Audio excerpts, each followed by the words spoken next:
자, 오늘 우리가 이 스마트 시계를 한번 총정리를 할 때가 온 것 같아요. 재밌게 약간 시초를 따지자면 네. 1600년대 청나라에서 1600년대 또 제가 구해왔습니다. 애플워치의 강력한 점은 저희가 이런 논란을 하는 사이에 저희가 안드로이드 진영에서 내놨던 제품들은 사람들에게 거론조차 안 되고 있습니다. 사실 말이죠. 오늘 이 대표께서 나올 수밖에 없었어요. 예. 그렇습니다. 나와야만 했습니다. 그죠? 한 주간의 IT 뉴스를 정리해드리는 위클리 T 시간. 네, 소셜리틱. 자, ITU 생소합니다. 무엇입니까? ICT계의 유엔이라고 생각하시면 됩니다. 네, T트렌드. 그래서 실제로 만납니다. 그건 그 차후에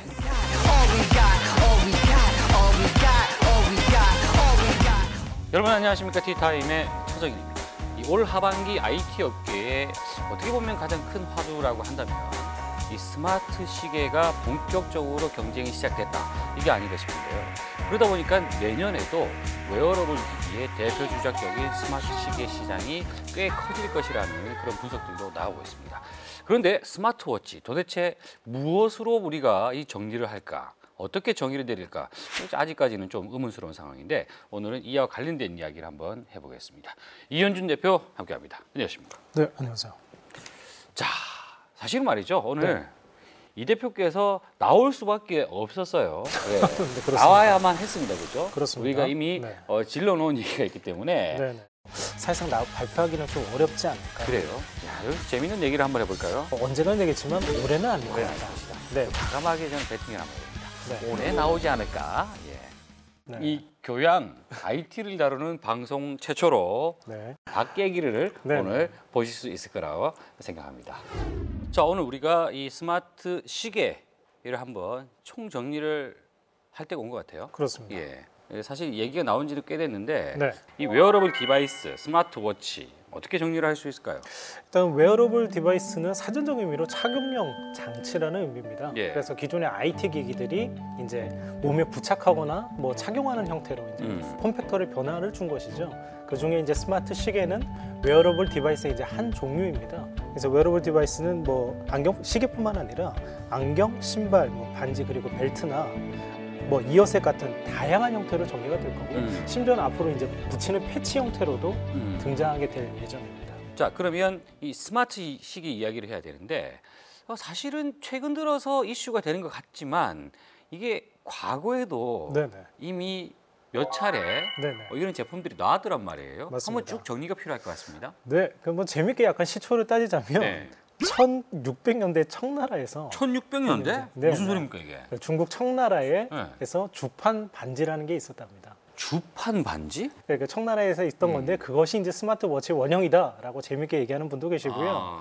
그런데 지금의 스마트 시계를 얘기하는 원형을 따진다면 2003년도입니다. 2003년도. 미국의 이제 패션 브랜드인 파슬에서 리스트 PDA라고 하는 모델을 내놨었죠. 스마트 시계라고 하면 자체 OS를 갖추고 있어야 되는데 이 제품이 이제 그런 원형이었던 겁니다. 그래서 당시에 이제 PDA로 유명했던 팜OS를 채택을 해서 일찌감치 내놨지만 좀 실패를 맛봤던 모델인데 이것이 이제 스마트 시계의 원형이라고 보는 의견들이 많습니다. 그리고 2006년도에 소니 에릭슨, 소니가 에릭슨을 이제 인수하면서 다양한 블루투스 기기들을 내놨는데 그 원래 시계에 그 전화라든가 문자 정도 알림을 제공하는 스마트워치를 내놨습니다. 그 이후에는 2009년도 좀 빨랐습니다. LG전자가 프라다 링크라고 하는 모델을 내놨었죠. 그때 한참 그 아이폰이 나오는 시점 아니겠습니까? 국내에서는 아이폰도 나오기 직전이었죠. 그 이후에는 또 2009년도에 가을에는 이제 LG와 삼성 두 메이커 모두 워치폰을 내놨습니다. 워치폰. 실제 이제 통화까지 가능한 모델이었는데 그래서 유럽 일부 지역에도 출시가 됐었는데 아무래도 그때는 스마트폰 광풍이 몰아치던 때였기 때문에 크게 빛을 발하지 못하고 그러다가 이제 애플이 스마트워치를 내놓는다고 수년 전부터 소문이 나오다가 그래서 경쟁사들이 긴장하고 있었죠. 그래서 가장 먼저 삼성이 지난해 갤럭시 노트 신작을 내놓으면서 갤럭시 기어라고 하는 모델을 선보였습니다. 그러다가 올해 삼성이 이제 구글 I/O를 통해서 안드로이드 웨어라고 하는 웨어러블 디바이스 OS를 선보이면서 다양한 메이커에서 이제 출시를 했습니다. 그래서 삼성에서도 그 안드로이드 웨어를 지원하는 라이브 모델을 선보였고요. 그 외에도 LG G 워치라든가 모토 360 같은 모델들이 올해 선보였습니다. 맞아요. 네네. 그게 요겁니까? 그게 요거죠. 어떤 이게 이제 LG G 워치죠. 1세대 G 워치. 안드로이드 웨어가 나오자마자 가장 먼저 나왔던 가장 먼저 제품이죠. 나왔던 제품인데 그런 의미에서 우리가 이 시점에 최근에 나온 이 스마트워치들 이것들의 이른바 스펙, 이 기능들을 좀 살펴볼 필요가 있을 것 같습니다. 가장 먼저 이제 가장 많은 수의 제품을 내놓은 메이커는 삼성입니다. 삼성. 일단 OS별로 좀 차이가 있고요. 그 기존의 기어2 같은 경우는 타이젠이라고 하는 자체 OS를 사용했던 모델이고요. 예. 이번에 안드로이드 웨어를 사용하는 모델은 기어 라이브라고 하는 모델입니다. 그래서 1.63인치 슈퍼 아몰레드 디스플레이를 장착을 하고 있고요. 예. 나머지는 뭐 배터리는 뭐 1일 정도로 그리고 구축 센서 그리고 심박 센서까지 갖추고 있는 기능 등은 다른 스마트워치랑 시계랑 거의 대동소이합니다. 비슷하다. 네네. 그리고 여기에 더해서 이제 삼성 기어 S라고 최근에 선보인 모델은 비슷한 스펙인데 이제 타이젠 OS를 채택을 했고요. 삼성 자체 OS죠. 그렇습니다. 네. 그리고 가장 큰 특징은 유심 슬롯이 있어서 통화 기능을 지원합니다. 자체적으로. 그러니까 2009년도에 선보인 워치폰이 워치폰. 다시 한번 기환했네요. 네, 그런 거죠. 그리고요. 이제 LG G 워치입니다. 기워치. 네, 안드로이드 웨어를 채택을 하고 있고요. 예. 그리고 1.2GHz 퀄컴 스냅드래곤 프로세서를 탑재하고 있습니다. G워치 같은 경우는 지금 네모난 디자인도 있지만 그 이후에 둥그렇게 나온 G워치 R이라고 하는 모델. G워치 R. 그게 이번에 좀 그 외신에서 주목을 받았죠. 사실은 LG가 이 네모난 거를 내고 난 이후에 아주 빠르게 말이에요. 네네. 동그란 제품을 냈어요. 그렇습니다. 그럼 그만큼 기술이 있다고 봐야 되겠죠? 그리고 아무래도 디스플레이를 직접 제조하기 때문에 원하는 형태로 얼마든지 제조를 할 수 있다는 강점이 있는 그렇군요. 거죠. G워치 R의 스펙은 아까 말씀드렸던 G워치 스펙하고 거의 같은데요. 네. 대신 이제 디스플레이가 1.4인치 OLED 320, 320 해상도의 OLED를 탑재를 하고 있죠. 이 G워치 R이 말이죠. 네네. 아직 국내에 없어요. 그렇습니다. 예. 그 다음 달부터 이제 미국 해외에서 먼저 발매되기로 그렇군요. 예정되어 있죠. 예. 또 제가 누굽니까 또? 그러니까 네, 또 네네. 제가 구해왔습니다. IT계 만물사. 예, 예. 자, 국내 최초로 네. LG의 G워치 R을 네네. 공개하도록 하겠습니다. 자, 이겁니다, 이거. 자, 동그랗죠? 일단 디자인이 그냥 보기만 예. 해도 좀 멋있다는 느낌을 주네요. 멋있다는 얘기가 그렇습니까? 예. 네네. 이게 이제 보통 이제 시계 이미지가 됐을 때 네네. 이제 이렇게 나오는 건데 네네. 제가 이거를 풀어볼게요. 이게 G워치의 1세대 버전이죠? 네. 디스플레이는 오른쪽이 좀 더 크고 시원하다는 느낌을 주기는 하네요. 아, 그래요? 네네. 어. 그리고 좀 더 시계에 가깝다는 느낌을 주고. 예. 네. 근데 저 개인적으로는 왜 이게 더 호감이 가는지 모르겠는데 네. 그 느낌이 뭔가 했더니 네네. 제가 생각했던 것보다 사실은 좀 큽니다. 이 부분이 좀 두꺼워서 네네. 이건 아마 좀 배터리 문제도 있고 해서 이렇게 하지 않았나 생각이 좀 드는데 앞으로 좀 더 많은 기능들이 추가되지 않을까 하는 네네. 그런 생각이 드네요. 자, 그리고 또 다른 이제 제품들도 있죠. 그 외에도 이제 같은 플랫폼을 음. 오랫동안 스마트워치를 시계를 만들어 온 기업이죠. 소니에서 소니. 이파에서 스마트워치 3라고 하는 모델을 선보였습니다. 어. 그전에는 자체 OS를 오래 써왔었는데 네. 이번에는 안드로이드 웨어를 장착을 해서 아까 말씀드렸던 G워치랑 거의 비슷한 스펙으로 내놨습니다. 그래서 왜냐하면 자체 앱스토어를 운영하기는 너무 버거운 거죠. 그래서 안드로이드의 앱 생태계를 이용해서 스마트 시계를 내놓겠다는 전략인데 예. 그 전작을 우리 차 기자님께서 가지고 있지 않습니까? 이게 이제 소니에서 내놓은 스마트워치, 네. 스마트워치라는 네, 이름이죠. 네네. 지금은 이 다음에 2도 나왔고 최근에 이제 3도 3까지 나왔는데 여기 이제 상당히 특징은 네. 예, 제가 이렇게 뭐 분리가 되는 거죠. 아주 그렇죠. 단순한 형태였습니다. 스트랩과 이게 그냥 이렇게 붙어요. 예. 그리고 이제 마지막으로 이제 모토로라에서 모토로라. 모토 360이라는 모델입니다. 음. 최근에 이제 미국에서 발매를 시작해서 큰 매진, 완전 매진을 그래요? 기록하고 있죠. 네, 그래서 웃돈을 주고서 이제 구입을 해야 할 정도로 네. 동그란 디자인의 예쁜 디자인을 자랑하는 TI 제품이 모토로라 제품이 예. 큰 인기를 누리고 있고요. 이 제품의 단점은 이제 프로세서 같은 경우에 상대 그 경쟁사의 모델보다 이제 한 단계 낮은 TI의 싱글 코어 프로세서를 탑재하고 있다는 거죠. 그래서 아마 무거운 앱들을 동작을 하게 될 경우에는 좀 느릴 수 있다는 단점이 있습니다. 네. 자, 그리고 이야기를 안 할 수가 없는 제품이에요. 아직 네네. 나오지는 않았습니다만 네네. 뭐 많은 어떤 그 이야기거리를 만들어내고 있는 제품이죠. 네. 애플 워치. 맞습니다. 일단 애플워치 같은 경우에는 9월 9일 그 애플이 신제품을 발표하는 자리에서 같이 발매된 모델이고요. 네. 이번에 같이 발매되는 것은 아니고 내년 초에 발매됩니다.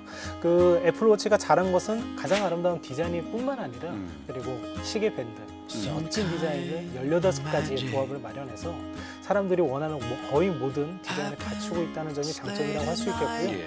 가격은 349불, 그래서 경쟁사보다는 한 100불 정도 비싸고요. 그리고 에디션마다 좀 더 1000불이 넘는 가격에 나올 수도 있다고 네. 얘기가 되고 있습니다. 야, 어떤 가격대가 형성될지 네. 좀 많이 궁금해집니다. 그 애플워치는 뭐 디지털 크라운에는 신의 한 수라고 불리우는 신의 한 수. 네, 사람들이 그렇게 이야기를 하죠. 예. 그 다른 스마트 시계가 지원하지 않는 새로운 UI니까요. 그래서 그것들 얘기하는데, 근데 이것은 저보다는 직접 보고 오신 네. 차 기자님의 한번 얘기를 듣는 것으로. 저는 뭐 얼마 전에도 이제 얘기를 했지만 네. 애플은 시계를 만든 것이다. 네네. 저는 그렇게 이제 판단을 내렸습니다. 네네. 그렇기 때문에 오히려 어떻게 보면 애플이 계속 프레젠테이션 할 때도 강조를 했던 건 자세히 보시면 알겠지만 시간을 어떻게 보여주느냐 이거에 대한 그림을 많이 표현했어요. 그런 의미에서 이제 약간 좀 논란이 있죠. 이제 이를테면 테크 입장에서 봤을 때는 네. 그래 시계인데 그래 시계로 뭐 할 건데 라는 어떤 의문을 던지기도 했지만 애플은 답을 주지 않았죠. 네. 왜냐하면 이후에 그거는 생태계가 만들어질 것이다. 뭐 이런 의미가 아니었나 싶은데. 그래서 내년까지 발매를 미룬 것은 사실은 그런 개발자들에게 그런 힘을 실어달라고 하는 요청일 수 있습니다. 그래서 아마 실제 애플워치에 대한 평가는 그 이후로 해야 될 것 같고요. 예. 그 조나선 아이브가 스위스 시계 산업이 애플워치가 등장하면 긴장해야 될 것이라고 얘기를 했는데, 사실은 그거보다는 그 실제 스위스 시계들이 시계 산업이 지향하는 100만 원 이상대를 지향하기보다는 저희가 뭐 기존의 스와치라든가 제가 지금 차고 있는 지샥이라든가 패션 시계, 그러니까 30만 원에서 50만 원대 시계 시장을 애플이 노리고 있는 것이 아닌가. 그리고 실제는 시계를 차지 않는 소비자들에게 시계를 차게끔 하는 그런 약간 욕망을 선사하는 것이 애플워치가 아닌가. 그렇죠. 라는 생각이 듭니다. 예. 자, 그렇게 본다면 애플이 시계를 내놓았다는 거는 네. 이쪽 시장이 뭔가 좀 활성화될 가능성을 염두에 뒀다. 이렇게 봐야 되겠군요. 그럼요. 일단은 그 애플워치의 논란 때문에 어쨌든 지금 스위스 시계 산업 주가가 떨어질 정도로 영향을 받고 있고요. 네. 그리고 애플워치의 강력한 점은 저희가 이런 논란을 하는 사이에 저희가 안드로이드 진영에서 내놨던 제품들은 사람들에게 버릇조차 안 되고 있습니다. 심지어 기억도 안 납니다. 사람들 애플워치만 기억하는 예, 거죠. 예. 그만큼 애플은 마케팅의 천재라고 할 수 있겠고요. 이런 논란 때문이라도 아마 이제 하반기에 후속들이 선보이겠죠. 상반기에, 내년 상반기까지. 삼성, LG 그리고 모토로라가 내놓은 신작들이 어떤 건지 네. 좀 관심 있게 지켜볼 필요가 있을 것 같습니다. 알겠습니다. 오늘 뭐 여러 가지 준비하신다고 대단히 고생하셨습니다. 네, 감사합니다. 네, 고맙습니다. 네. 예. 스마트워치, 애플이 스마트워치를 낼 것이다 아니다. 내기, 그죠? 예. 그거는 이제 엄밀하게 실행할 말하면 제가 때가 틀린 건 왔습니다. 아닙니다. 자, 왜냐하면 실행할 때가 발매가 왔습니다. 내년이기 때문에. 말이 많아지면 안 돼요. 예. 그렇습니다. 말이 알겠습니다. 많아지면 안 돼요. 자, 이 박을 맞을 준비가 되어 있습니까? 네. 자, 오십시오. 네.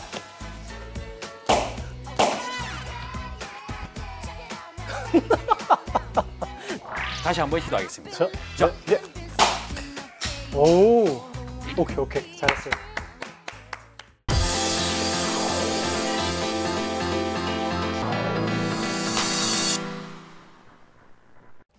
한 주간의 IT 뉴스를 정리해드리는 위클리 T 시간. 이번 주에는 어떤 IT 이야기가 기다리고 있을까요? 아, 궁금해. 어서 떠나볼까요?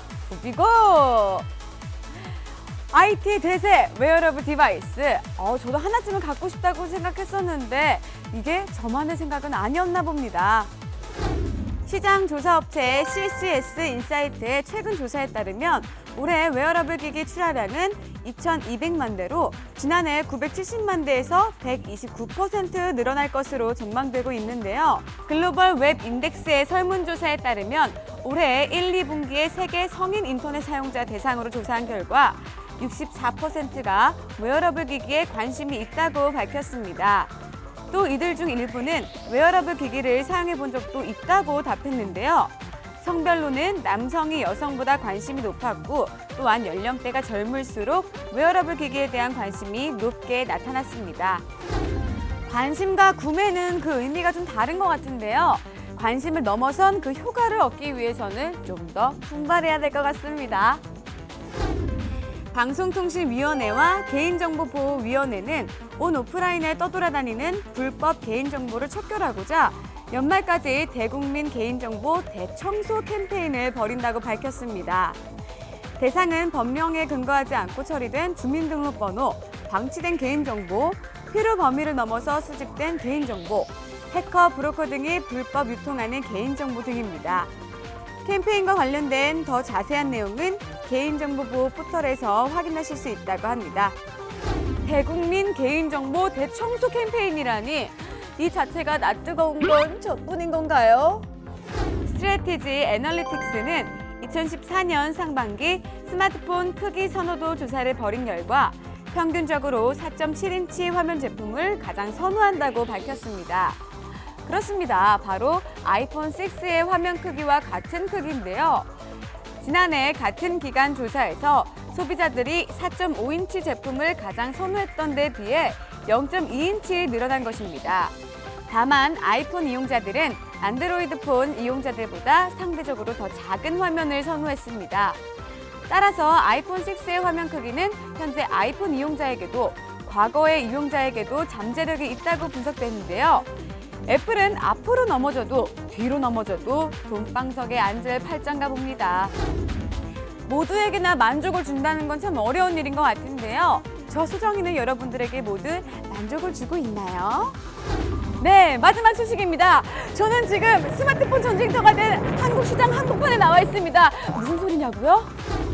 국내 스마트폰 시장에 중국과 일본 제조사가 최신 스마트폰을 잇따라 출시하면서 정면 대결을 펼친다고 합니다. 22일 소니코리아가 엑스페리아 G3 예약 판매를 시작. 이어 23일에는 중국 화웨이가 아너 6를 내놓는다고 밝혔습니다. 두 제조사 모두 고사양, 최신 스마트폰의 수요가 높은 국내 시장의 특성에 맞춰 출시할 제품을 선정하며 성공 확률을 높였다고 하는데요. 이미 반응을 얻지 못했던 소니와 GT의 실패 전적을 지켜본 중국 화웨이의 패가 얼마나 높은 적중률을 보여줄지 무척 궁금해집니다. 이 전쟁의 승패가 그다지 궁금하지 않은 건 제가 한국 사람이기 때문인 걸까요? 두근두근 심장이 뛰는 IT 티타임. 여러분의 스마트한 생활을 위해 위클리 티, 다음 주 더 알찬 소식으로 돌아올게요. 안녕!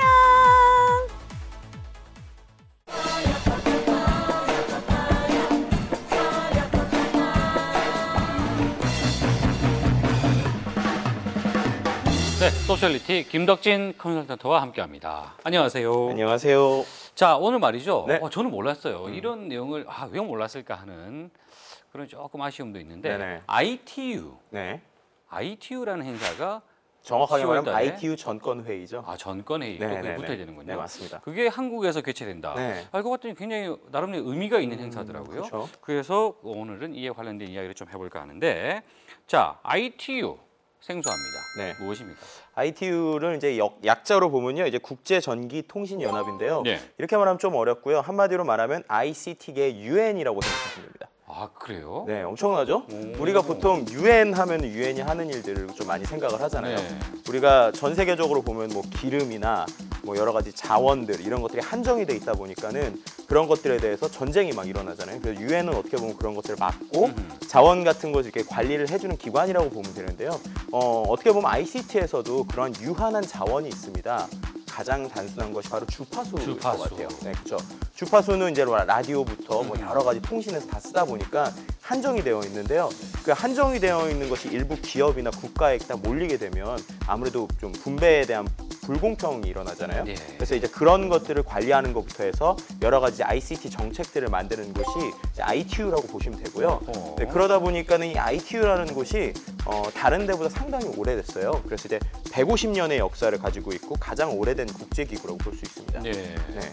그래서 이 ITU는 이제 크게 한 3가지 정도로 나눠지는데요. 첫 번째로는 이제 아까 말씀드린 대로 이런 무선 통신과 관련해서 뭐 주파수나 인공위성 궤도 같은 거 관리하는 이제 ITU-R이 있고요. 네. 그리고 이제 ITU-T라고 해가지고 여러 가지 기술들이 혼재되어 있는 상황에서 이제 표준을 정하는 이제 표준화와 관련되어 있는 부분. 그리고 또 중요한 부분 중에 하나인데 ITU-D라고 해서 이제 개발도상국들, 그러니까 UN 같은 데서도 보면 어려운 나라들 이제 지원을 해주잖아요. 그런 식으로 이제 ICT 또 통신과 관련해서 조금 뒤처져 있는 나라들에게 지원을 해주는 이런 ITU-D 이렇게 3가지로 나눠져 있다고 보시면 그렇군요. 되겠습니다.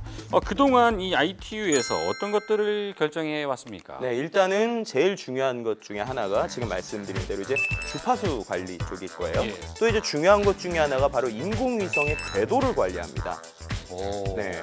이제 어느 쪽으로 가는지에 따라서 이제 나라마다 이제 인공위성 충돌을 할 수도 그럴 있고 수 있죠. 또 이제 뭐 어느 지역에서 이제 시청이 안 될 수도 있잖아요. 영화 그래비티에서 우리가 봤지 않습니까? 네네네. 그러다 보니까 그런 궤도를 이제 관리하는 것도 여기서 하고요.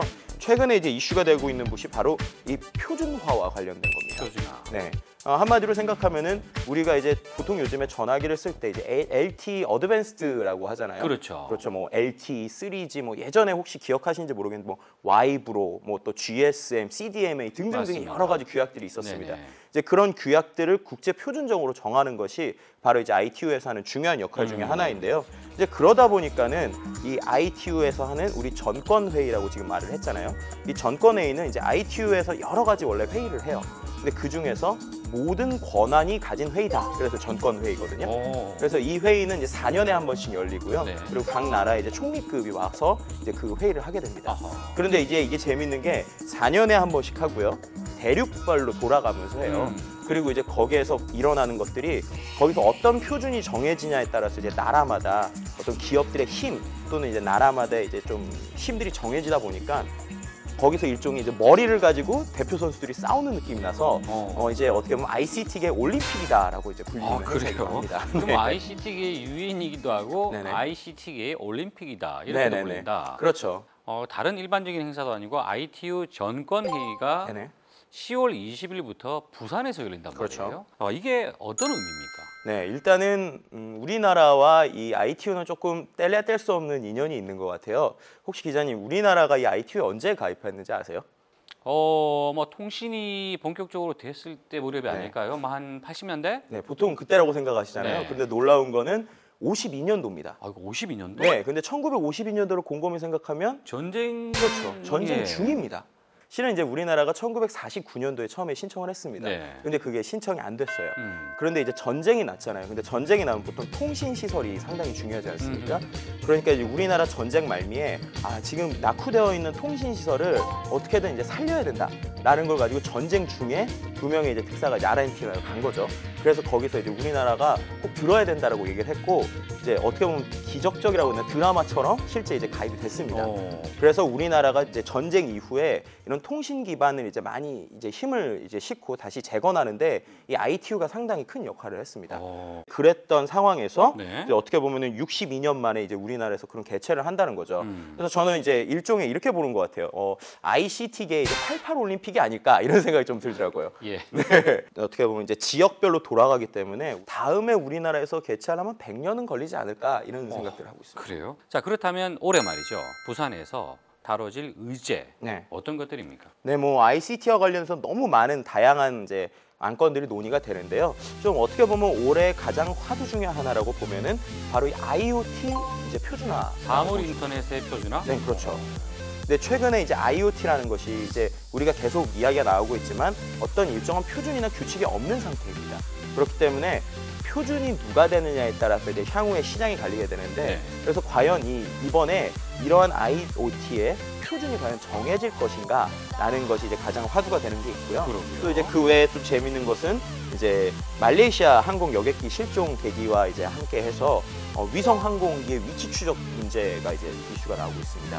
또 이번에 이번에 이제 좀 부산에서 하는 게 재밌는 게 여러 가지 행사를 많이 합니다. 그래서 뭐 거기에서 같이 하는 월드 IT 쇼, 또 뭐 다양한 이제 다른 컨퍼런스나 전시회 같은 걸 같이 해서 네. 일반인들도 좀 참여할 수 있는 부분들이 좀 많게 되는데요. 아하. 그러다 보니까 이제 뭐 백스코에서 열리는 이제 부산 좀 경치도 보고 이제 부산 좋잖아요. 예, 아시는 좋아요. 대로 네. 네, 부산 좀 바라보고 또 좋은 의미 있는 시간을 보내는 것도 나쁘지 않을 거라는 생각이 드네요. 그렇네요. ITU 네. 우리나라에서 열립니다. 부산에서 열립니다. 잘 몰랐지만 궁금하시다면 한번 관련된 정보를 찾아보는 것도 나쁘지 않겠다는 생각입니다. 자, 오늘 이야기하신다고 대단히 고생했습니다. 고맙습니다.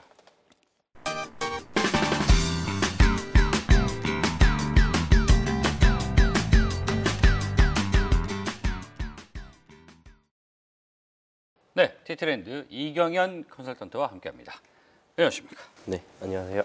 자, 오늘은 또 어떤 유용하고 재미있는 아이디어를 갖고 오셨습니까? 첫 번째 소개시켜드릴 그 아이템은 룩설이라는 서비스입니다.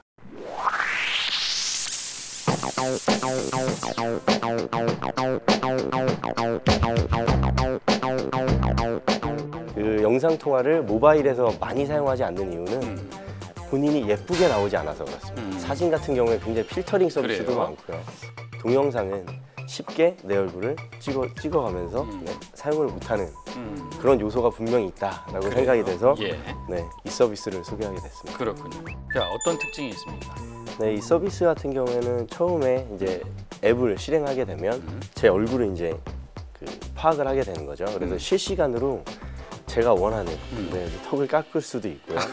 얼굴이 좀 더 동안처럼 아, 그래요? 포샵 효과라고 그러죠. 이런 것도 가능하고요. 지금 현재 다양한 특허를 취득해 놓고 동영상이나 사진에서의 얼굴의 필터링을 실시간으로 누릴 수 있는 그런 기능만 그리고 기술만 가지고 있는 업체입니다. 아, 그래요? 아직 완벽한 서비스는 아니네요. 뭐 기술적으로는 문제가 없는데요. 아직 현재 서비스가 나와 있지는 않고요. 예. 이 서비스가 영상 통화라든가 뭐 다양한 분야에 있어서 기술이 적용된다면 예. 영상 통화 서비스 분야에 많은 활력을 그래요. 분명히 불어넣을 수 있다라는 어떤 점. 부분에서 활력이 될지 모르겠는데 왜 해야 될까요, 이거를? 제가 가장 기대하는 분야는 데이팅 서비스 분야에 많이 적용이 될 거라고 예상이 됩니다. 데이팅 서비스에서도 보통 텍스트 문자를 날리는 채팅이라든가 음성 정도, 사진을 공유하는 정도의 서비스였는데 실시간으로 얼굴을 확인해가면서 쓸 수 있다는 점이죠. 그래서 실제로 만나면요? 실제로 만나면 굉장히 실망을 할 수도 있겠죠. 그렇죠. 네네. 어떻게 할 겁니까, 그래? 그거는 그 차후에 예. 생각을 해봐야 되겠습니다. 또 기대가 되는 부분이 한 가지 더 있는데요. 뭡니까? 최근에 아프리카 TV나 개인 방송을 많이 하시고 있는 분들이 많죠. 그런 분들이나 뭔가 그런 개인 방송을 하는데도 효과를 줄 수 있는 거죠. 뭐 메이크업을 하지 않아도 좀 더 매끈한 모습을 보여줄 수 있는. 글쎄요, 하여튼 좀 재미난 이슈가 있다라는 거, 그런 포인트가 있다라고 한다면 재미삼아 해볼 만할 수는 있겠다라는 생각이 좀 드네요. 자, 두 번째 아이템 어떤 거죠? 두 번째 서비스는 폴리부어라는 서비스입니다.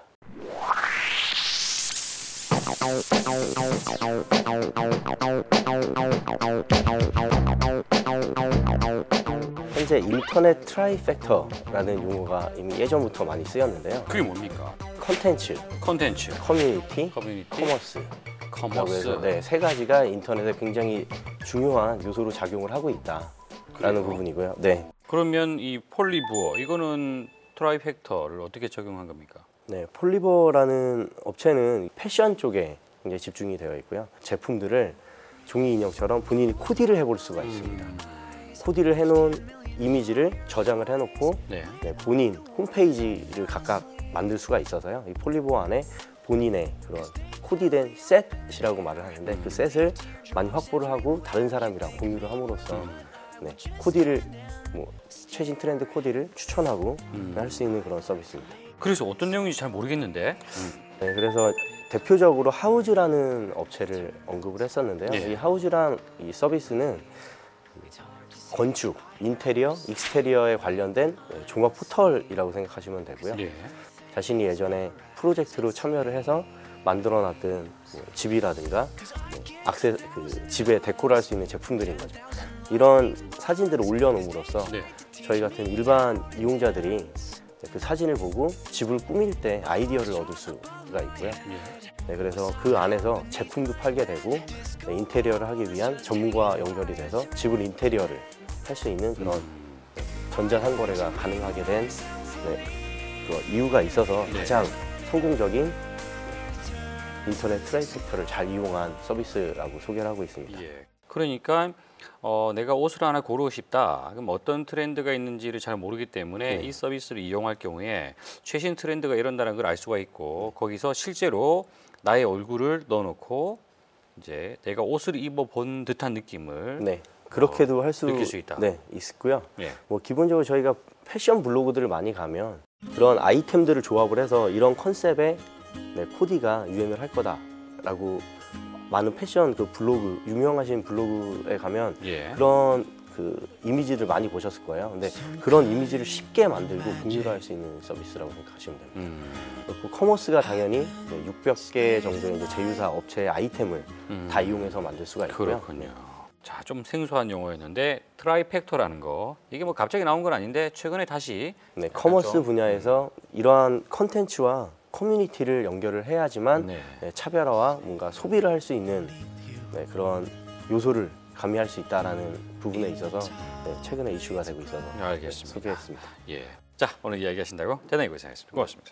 감사합니다.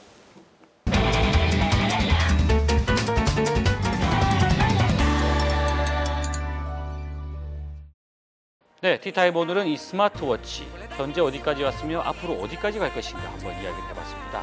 IT 업계에서 새로운 제품을 낸다는 것, 하늘 아래 새로운 것이 없다면 가장 중요한 것은 기본에 충실하는 게 아닐까 합니다. 다음 주에 더 좋은 이슈로 찾아뵙겠습니다. 고맙습니다.